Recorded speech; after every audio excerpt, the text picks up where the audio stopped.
Hello, Empuraan എന്ന ചിത്രത്തിൻ്റെ 5-ാം ദിവസത്തെ ബാംഗ്ലൂർ ബോക്സ് ഓഫീസ് കളക്ഷൻ റിപ്പോർട്ടാണ് ഇന്നൊരു വീഡിയോ ഭാഗത്ത്.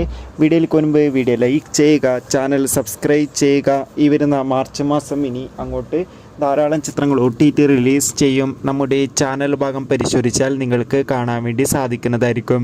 മോഹൻലാൽ, ടൊവിനോ തോമസ്, പൃഥ്വിരാജ്, മഞ്ജു വാര്യർ എന്നൊക്കെ പ്രധാന കഥാപാത്രങ്ങളായെത്തി.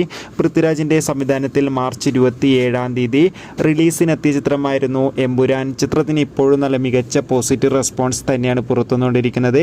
അതുകൊണ്ട് തന്നെ ഏവരുമേറെ ആകാംക്ഷയോടെ ചിത്രത്തിൻ്റെ കളക്ഷൻ റിപ്പോർട്ടൊക്കെ അറിയാൻ വേണ്ടി കാത്തിരിക്കുകയാണ്. ഫൈനലി ചിത്രത്തിന് 5-ാം ദിവസത്തെ ബാംഗ്ലൂർ കളക്ഷൻ റിപ്പോർട്ടൊക്കെ പുറത്തുവന്നിരിക്കുകയാണ്. ഇന്ന് 5-ാം ദിവസം മികച്ച ബുക്കിംഗ് ആണ് എമ്പുരാൻ എന്ന ചിത്രത്തിന് ബാംഗ്ലൂരിൽ നടന്നത്. 1.5 കോടിക്കടുത്ത് വരെ എന്നും കളക്ഷൻ നേടിയെടുക്കാൻ വേണ്ടി സാധിക്കുമെന്നാണ് ട്രാക്കിംഗ് റിപ്പോർട്ടുകൾ സൂചിപ്പിക്കുന്നത്. കാത്തിരിക്കാം കൂടുതൽ ബോക്സ് ഓഫീസ് കളക്ഷൻ റിപ്പോർട്ടിനായി. എമ്പുരാൻ എന്ന ചിത്രം കണ്ടവരുടെ അഭിപ്രായം തീർച്ചയായും കമൻറ്റ് ബോക്സിൽ രേഖപ്പെടുത്താൻ വേണ്ടി ശ്രമിക്കുക. Bye bye.